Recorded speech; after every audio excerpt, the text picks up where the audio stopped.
My name is Zuckerman. I am digitally teleporting from San Francisco, California.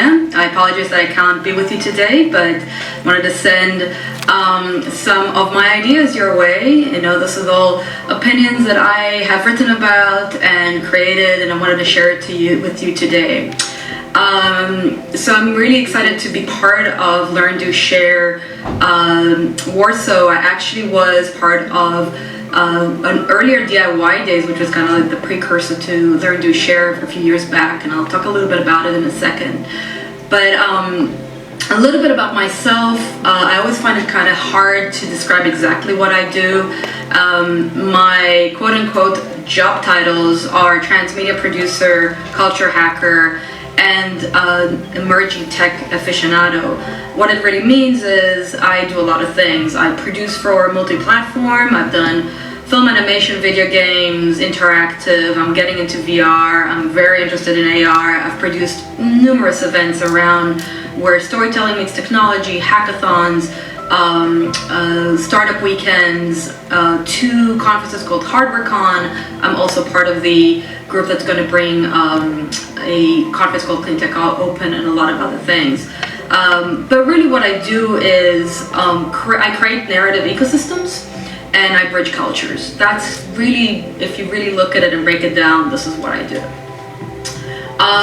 And you know, I really want to take you today through a little bit of how we move narratives and how do we, in this age of convergence and collectives and collaboratives, and how we get to reimagine, remix, and re-engage with narratives, especially in what you guys are going to be doing today, how we move the paradigm and shift the paradigm from the more traditional hero's journey into where we are today, which is more of a collective journey, and back and forth between these different models.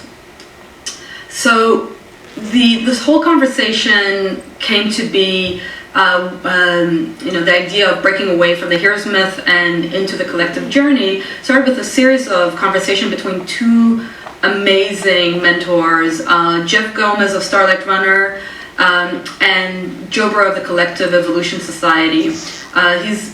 The latter, Joe, is creating culture design as a multidisciplined science. And through these amazing conversations over a year, I wrote, in collaboration with both of them and a few other people who helped me edit, a 5-part series that basically took us from the hero's journey into the collective journey. And to start our journey today and to ground it, I love to share this quote, which I know you are very aware of because Learn, Do, Share anchors itself around this quote. To make the world work for 100% of humanity in the shortest possible way through the spontaneous cooperation without ecological offense or the disadvantage of anyone. So this is really my own inspiration for the collective journey is this design question. And you know, as I said, I was in an earlier DIY day in New York a few years back, which was in the Buckminster Fuller Institute. And another silly coincidence, probably by the time you finish with Learn, Do, Share on Thursday, I'll be having lunch in California, in San Francisco, with the chairman or president of the board, if I'm not mistaken. So everything is connected, and we're all here in this amazing collaborative experience called living on Earth. And we're more connected now because of technology, because I can talk to you from so far away. So come with me on a journey. The world has changed. I feel it in the water. I feel it in the earth. I smell it in the air. Much that once was is lost, for none now live who remember it. This is a quote from Lord of the Rings, and a great place to start our hero's journey into the collective. So we've gone a long way, us humans, in the way we interact with narrative. We evolved from days of stories around a campfire, epic tales of heroes fighting monsters in faraway lands, you know, with gods playing tricks on us, and the hubris of humanity and the legends of the beautiful and scary creatures who filled our oceans, our forests, and our skies. The hero's journey really served a tool for a young person to grow from their childhood and adolescence into becoming an adult. And it's always been a circular narrative where, you know, the hero goes away and then, you know, there's a journey and then they come back, and it basically echoes life cycles, right? And we all go through these journeys, you know, our own journeys of growth all the time. I mean, it's not something that ever ends. And, you know, it's not surprising that the mythologist Joseph Campbell saw the variations of this universal story in every culture that he studied. And again, don't get me wrong, we still need these stories, but we've been bombarded by them by mass media, and it seems to be that is almost the only formula that's out there. And as a result, we kind of got stuck as a species in the developmental stage as a civilization. So, you know, we are in a perpetual indulgence. And I have a quote here from Sigmund Freud that basically talked about it over 100 years ago. We're kind of stuck in a adolescence phase of humanity. And not only that, because of the mass communication perpetuation of the simplest form of the hero's journey narrative, the masculine form, we also perpetuate what certain dysfunctional drama triangle, which was created by the psychotherapist Stephen Karpman, where you know, the drama triangle basically looks at the dynamics between a victim, persecutor, and a rescuer, and rescuer is actually the savior-hero paradigm. So in essence, we're giving our power away to our savior, and we're waiting to be saved all the time. And the issue with that is that in a world where we all need to really roll our sleeves and get to work on so many challenges we face, from, you know, runaway climate change to poverty and inequality, the paradigm of the hero-savior, endlessly repeated across all of our media, can actually disempower us. We basically are giving our power away to someone else. Where we actually need to start joining arms and create a collective journey and to save ourselves and our home planet, we also need the power of story to empower us all, and not just one hero or one selected one. We need stories that actually talk about all of us.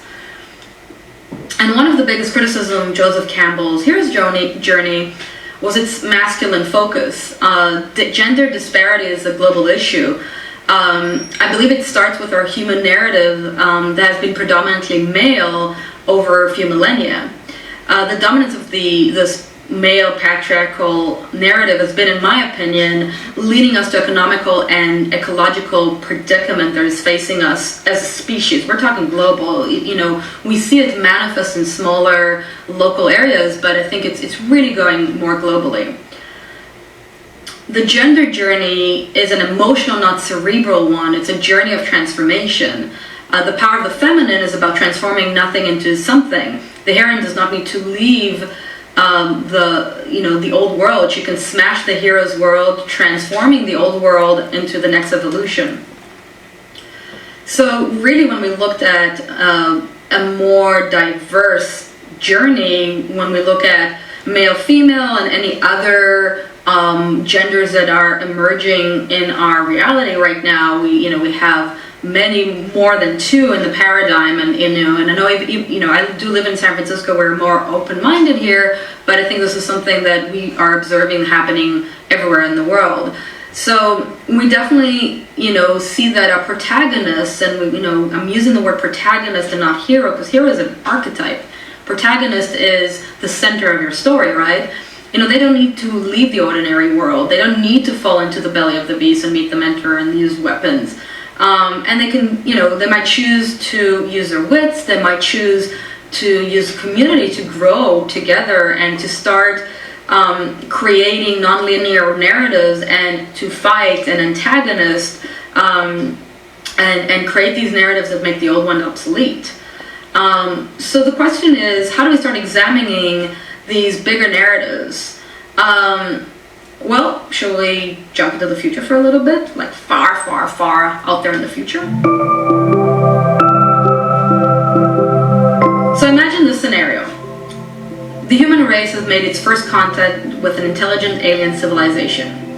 You're the one chosen to go and represent humanity and the planet Earth, as we make the first close encounter of the third kind with our new galactic neighbors. What will be the story you will tell? How can a whole planet, a whole existence, be synthesized into as few sentences?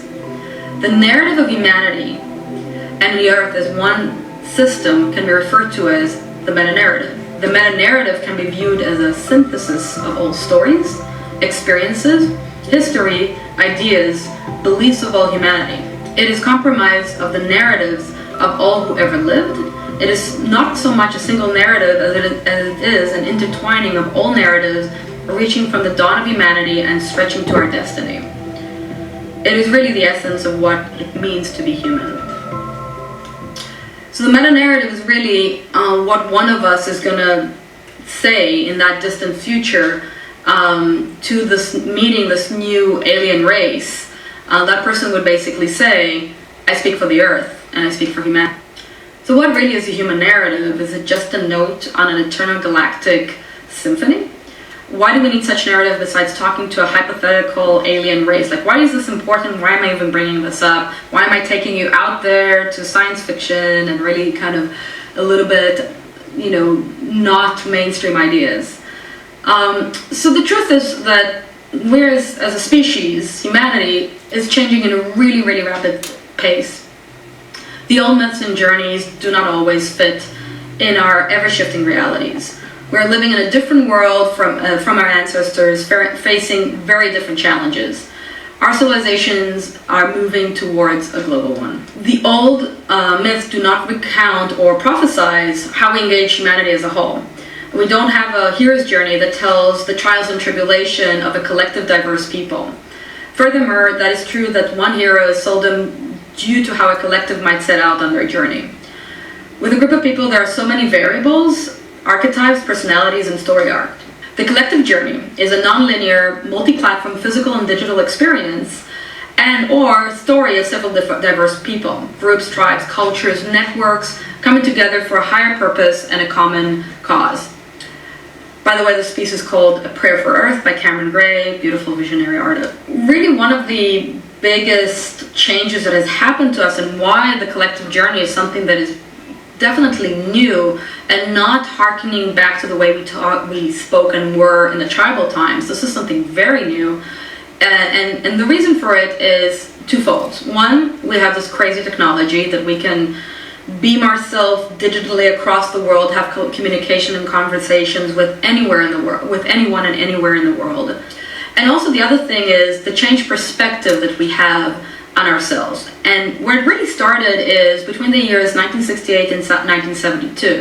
In 1968, there was the first photo of Earth rising, or maybe it was 1969 with the moon landing. 1972 was this image that I'm showing you here, which was Earth from space. So I wasn't born there. I was born in a reality, in a narrative that already had this image as part of mainstream information. But before that, we never saw ourselves from the outside. So giving ourselves this perspective, this cosmic perspective on ourselves, as both Carl Sagan and Neil deGrasse Tyson like to say, shows us a world without boundaries, a world that is one. And it really changes the paradigm. And our ancestors didn't prophesy that we're ever going to get to this moment. So, looking at this 45 years later, we're living in an age where that is the reality. So thus, emergent new ideas are coming out, emergent new narratives or new ways of being are coming out and infiltrating our reality. So really, we are all co-creators of the human story, each bringing a piece of it, together creating an immersive, interactive, and non-linear narrative that stretches through the ages and into the future. The collective journey cannot be a singular narrative, but a convergence of many voices, different genders, ethnicities, ages, and opinions coming together in a non-linear fashion. Glimpses of these experiences are starting to show up in many sub and counterculture cultures around the world. This image that I'm sharing with you is from Burning Man 2014. If you don't know what Burning Man is, it's a week-long experience and experiment in social living. People bring huge installations, people collaborate on these crazy art cars and costumes, and doesn't have a real central hub. I mean, it has a little bit of it, but it's really about a collaboration and collective. The collective journey examples in our culture beyond Burning Man really start emerging in a lot of places. In this slide, I brought in a couple of ideas and concepts. holacracy as a management tool for decentralized collective groups. World of Warcraft, online gaming, is part of it.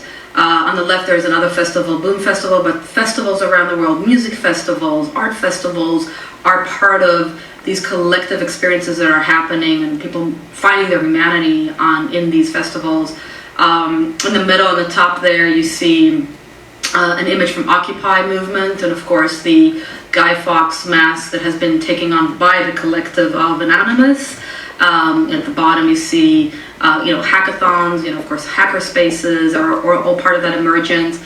And in America we just had an election cycle where one of the presidential nominees really looked at the collective, and that emerged out of the Occupy movement, and really looked at us, Vert, not me.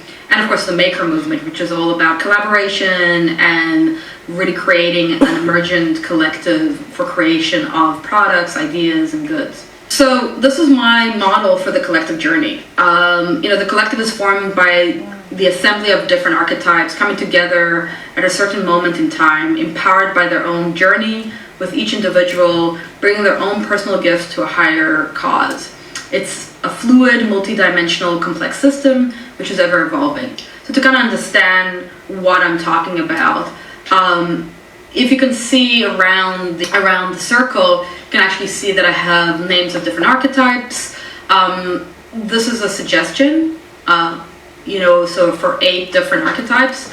And the idea is that they all come together at a moment, they have a decision to work together, they go into a planning phase, they're kind of cross the threshold, they have conflicts, they have a storming, they have breakdown, and then all of a sudden they have a moment of cohesion, a convergence where they start building something together, and then they kind of explode and go back to the world to deliver their gift. And that process is non-linear, and it kind of basically can come in and out, in and out. And think about this model like you think of, when you look at lines, circles of a tree to see what age it is, that is like a top view of something that is actually 3D. So this is not a 2D model, this is a 3D model for sure. And you can use it for looking at how collectives emerge. So truly, to sum up, the big aha moment that I had is that the collective journey is the coming of age metaphor for humanity's rise from adolescence to adulthood.